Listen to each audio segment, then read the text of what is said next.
ఇద్దరికి నమస్కారం madam. So Srinivas గారు నమస్కారం సార్. Yeah madam. నమస్కారం మేడం. ఎస్, బీహార్లో చూస్తే ఎన్డీఏ పవనాలు వేస్తున్నాయి. పీపుల్స్ పల్స్, మ్యాట్రిస్, చాణక్య అన్ని సర్వే సంస్థలన్నీ కూడా ఎన్డీఏకు 133, 159 వరకు పీపుల్స్ పల్స్ ఇచ్చింది. అలాగే మ్యాట్రిస్ 147 నుంచి 167, చాణక్య 130 నుంచి 138 సీట్లు ఇచ్చినటువంటి పరిస్థితి. సో బీహార్లో పరిస్థితి ఉంది. బట్ జూబ్లీ హిల్స్కి వచ్చేసరికి బీజేపీ వెనుకబడిందనే చెప్పాలి. దాదాపుగా 8% ఓట్ షేర్ మాత్రమే బీజేపీకి దక్కింది అని చెప్తున్నాయి సర్వేలు. సో ఎలా చూస్తున్నారు? ఇప్పుడే ఏమి ఊహించలేము. జూబ్లీస్ ప్రజలు చాలా వివేకంతో ఓటేసిందని వేసి ఉంటారని నేను భావిస్తున్నాను. రెండు ప్రభుత్వాలు కూడా ఆ యొక్క ప్రాంతాన్ని పాలించినాయి. జూబ్లీస్ ని గతంలో ఖైరతాబాద్ పేరు మీద కాంగ్రెస్, ఇప్పుడేమో బీఆర్ఎస్ పాలించింది. ఆ రెండు ప్రభుత్వాలు రెండు పార్టీల ఎమ్మెల్యేలు కూడా ఆ ప్రాంతాన్ని డెవలప్ చేయాలనే సంగతి అక్కడ ప్రజలు మాట్లాడుతూ ఉన్నారు. సో ఈ యొక్క ట్రయాంగులర్ ఫైట్ లో భారతీయ జనతా పార్టీ ఏ పొజిషన్కి వస్తుంది అన్నది ఇంకో 3 రోజులు తెలుస్తుంది. 14th నాడు సాయంత్రం మధ్యాహ్నం కాలం తెలుస్తుంది. ఏదేమైనా కానీ ప్రజల్ని మేము చైతన్యం చేయడంలో చాలా సక్సెస్ అయ్యారు. అనేక విషయాలు వాస్తవాలు బయటకు వచ్చింది. ఇప్పుడే ఎలక్షన్స్ వచ్చినాయి కాబట్టి 500 కోట్లు ఖర్చు పెడుతున్నది మంజూరు చేసింది. రోడ్లు, డ్రైనేజ్ గుర్తుకొస్తున్నాయి. ఇంతకాలంగా ఎటుపోయినాయి. మరి ఎమ్మెల్యేగా ఉన్నప్పుడు 3 సార్లు బీఆర్ఎస్ సర్కార్లో ఉండే అప్పుడేమైంది? ఇవన్నీ కూడా మాట్లాడుతున్నారు. బీఆర్ఎస్ సర్కార్ ఉన్నప్పుడు ఎమ్మెల్యే, బీఆర్ఎస్ ఎమ్మెల్యే ఆ ప్రాంతం యొక్క గరీబుల యొక్క ఇళ్ల నిర్మాణం కాలే, డ్రైనేజ్ కాలే, ఉపాధి లేదు, ఉపాధి కూలి లేదు, పెన్షన్ లేవు, ఈ యొక్క రేషన్ కార్డులు, బియ్యం లేదు. ఇలా హైదరాబాద్ లో పేరుకే జూబ్లీస్ సంపన్నుల కాన్స్టిట్యూన్సీ పేరు మాట్లాడదు, కానీ అసలైన జూబ్లీస్ ఆ ప్రాంతంలో లేదు, గరీబుల ఏరియా మొత్తంగా కూడా. సో ఇవన్నీ కూడా చైతన్యం చేయడంలో మేము సక్సెడ్ అయినాం. దాని ప్రభావం రేపు 14th నాడు తెలిస్తే మేము ఏ మేరకు వస్తాం. కానీ కాంగ్రెస్ పార్టీతో బీఆర్ఎస్ పార్టీ ప్రచారాలతో కనుక పోలిస్తే బీజేపీ వెనుకబడి లేదా? బీజేపీలో ఉన్నటువంటి నేతలు ఎవరూ కూడా అంత విగరస్ గా వచ్చి ప్రచారం, క్యాంపెయినింగ్ చేయడం కావచ్చు, కన్వర్సింగ్ లో పాల్గొనడం కావచ్చు చేయలేకపోయారు అనేది కొంతమంది విశ్లేషకుల అభిప్రాయం. ఇది కొత్త ఏం కాదు ఈ మాట మా మీద. వాళ్ళలాగా హల్చల్ చేసేటువంటి కల్చర్ మా పార్టీలో లేదు. వాళ్ళలాగా కోట్ల రూపాయలు ఖర్చు పెట్టే తాహత్ లేదు. ఆ యొక్క పాలసీ కూడా కాదు. గత పార్లమెంట్ ఎన్నికల్లో భారతీయ జనతా పార్టీ 8 సీట్లు గెలిచింది. ఈ హల్చల్ చేసి గెలిచినా జస్ట్ ఇది కానీ గుడ్ గవర్నెన్స్ కావాలా, that is possible only with Modiji అనే ఒక ప్రచారంతో ఈ యొక్క ప్రాంత ప్రజలందరూ కూడా 8 సీట్లు గెలిపించినారు. On par with Congress equal గా. ఇది మామూలు విషయం కాదు. ఇది బై ఎలక్షన్ కాబట్టి లైట్ తీసుకున్నారు. అది జనరల్ అసెంబ్లీ ఎలక్షన్స్ కాబట్టి మోదీ వచ్చి ఇక్కడ ప్రచారం చేస్తే కానీ మీకు 8 సీట్లు వచ్చాయి.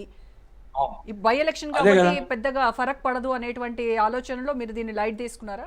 లేదు, బై ఎలక్షన్స్ కూడా మేము అంతే శక్తియుక్తులన్నీ కూడా పెట్టి మా నాయకులు, మా కార్యకర్తలు అందరు కూడా పనిచేసినాం అక్కడ. ఇవాళ కనబడకపోవచ్చు మీకు రిజల్ట్ ఇప్పుడే, కానీ బై ఎలక్షన్ గెలిచినటువంటి చరిత్ర భారతీయ జనతా పార్టీ ఉంది. రైట్ ఫ్రమ్ బీఆర్ఎస్ ఓడించినాం, కాంగ్రెస్ ఓడించినాం, టీడీపీని కూడా ఓడించినాం. సో మహబూబ్నగర్ చూసుకోండి, లేకుంటే ఈటెల రాజేందర్ గారు చూసుకోండి, దుబ్బాగా చూడండి, ఇట్లా అనేక సందర్భాల్లో బై ఎలక్షన్స్ హిమాయత్ ఇట్లా మనం మేము గెలిచినాం. సో ఈ ఎలక్షన్ కూడా గెలుస్తున్న ఉత్సాహంతోనే, ఆ కాన్ఫిడెన్స్ తో పనిచేస్తాం.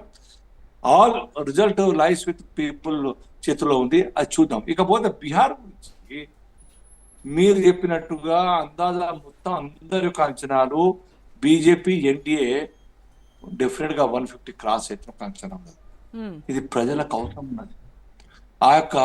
ఆ రాష్ట్రాన్ని ఆ కబంధ హస్తాల నుంచి బయటకు వచ్చి 20 సంవత్సరాలు ఆ ప్రజలు స్వేచ్ఛగా జీవిస్తున్నారు. ఆ ప్రాంతంలో డెవలప్మెంట్ ఒక మార్గం కనబడతా ఉన్నది.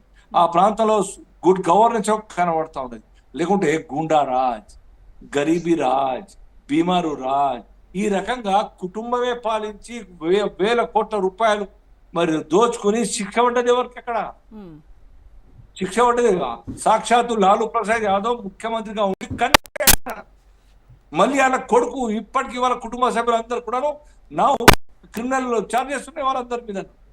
అటువంటి వ్యక్తులకు మొన్నటి యొక్క ఎలక్షన్ లో కూడా 80 దాకా రావడం అనేది నిజంగా చాలా దురదృష్టం. ఈసారి ఎన్నికల్లో నితీష్ కుమార్, మోదీజీ లెడ్ ఎన్డీఏ అక్కడ చాలా క్లీన్ స్వీప్ చేయబోతా ఉన్నది. అక్కడ కావాల్సింది అక్కడ నితీష్ కుమార్ డెవలప్మెంట్. కరిజ్మా ఉపాధి. వర్కౌట్ అయిందా? మోదీ ప్రచారాలు వర్కౌట్ అయినాయా? మోదీ ఇచ్చినటువంటి హామీలు వర్కౌట్ అయ్యాయా? ఏమనుకుంటున్నారు? ఆల్ టుగెదర్ రెండు పార్టీలు మొత్తం ఎన్డీఏ టీమే ఈ యొక్క విజయానికి కారణం. మ్మ్. అన్ని హామీలు ఆ విశ్వాసం మా మీద ఉంచినారు ప్రజలు. నితీష్ కుమార్ గా బీజేపీ కాకుండా శ్రీనివాస్ గారు, తక్కువ శ్రీనివాస్ గారు, సీట్లు ఇప్పుడు జూబ్లీ హిల్స్ కి వచ్చేసరికి ఏమో సర్వేల గురించి వాళ్ళు అది కాదు, ఆల్రెడీ ఈవీఎంలో ఓటర్లు ఏదైతే ఇచ్చారో అది నిక్షిప్తం అయిపోయింది, అభ్యర్థుల భవితవ్యం అందులో ఉంది, ఆగాలి, వేచి చూడాలని చెప్తున్నారు. మరి బీహార్కి వచ్చేసరికి అక్కడ మీకు పాజిటివ్గా ఉన్నటువంటి సర్వేలను మాత్రం కన్సిడర్ చేస్తున్నారు. మాకు మేము విజయం మాకు అంచనా ఉన్నది, వచ్చింది అని వాళ్ళు చెప్తున్నారు. చెప్పింది క్వశ్చన్ కాదు, అక్కడ చెప్తూనే కానీ మాకు కూడా కాన్ఫిడెన్స్ ఉన్నది కదా. మ్మ్. మాకు మా సోర్సెస్, మా యొక్క పనితీరు, ప్రజల యొక్క నాడి మాకు తెలుసు. ఈవెన్ ముస్లింస్ కూడా కొన్ని పాకెట్స్ లో మాకు ఓటేస్తున్నారు. ఇక్కడ లేదు, మేము ఇక్కడ చేసిన- లేదని కూడా అర్థమైపోయింది. ఏమా ఇక్కడ ఆ స్థాయిలో మీకు అభిమానం లేదు అనేది అర్థమవుతోందా? టైం ఇక్కడ కూడా వస్తుంది. మా లక్ష్యము ఒరిస్సా ఉండేనా, ఒరిస్సాలో వచ్చినాం. పశ్చిమ బెంగాల్లో అంతకుముందు 2-3 సీట్లే గెలుచుంటే మేము 2 సీట్లు. ఇవాళ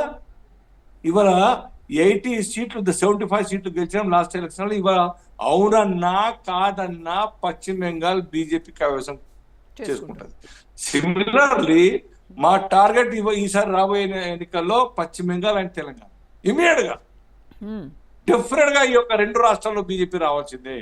మా కోసం కాదు, మా పవర్ కోసం కాదు, మేము పవర్ ఎంజాయ్ చేయడం కోసం కాదు, for the betterment of those 2 states.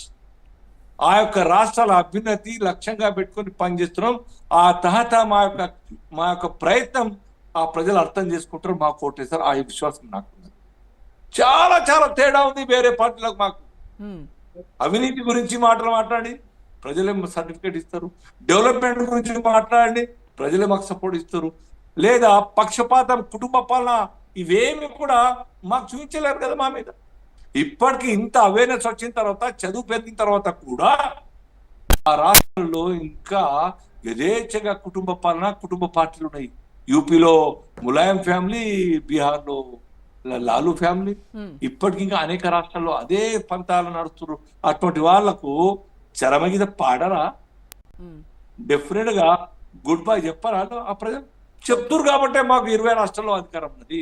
మ్మ్. చెప్తురు కాబట్టే మాకు 10 ఎన్నికల్లో 3 సార్లు 4 సార్లు గెలుపుతుండ్రు. ఊహించిరా హోగామే బీజేపీ కామని చెప్పారు. 230 వచ్చినాయి, బాగా తగ్గిపోయినాయి. 303 నుంచి 232 వచ్చింది, అయిపోయిందని చెప్పినారు. ఏమైంది? Within 3 months, right. Within 3 months Maharashtra, అలాగే ఢిల్లీ, హర్యానా థంపింగ్ మ్యాచ్తో గెలిచినాం. ఎందుకు? అబద్ధపు మాటలు, రేవంత్ రెడ్డి గారు చాలు చేసినట్టు డైలాగు, సంవిధాన్ బదల్ దేతే అని చెప్పినారు.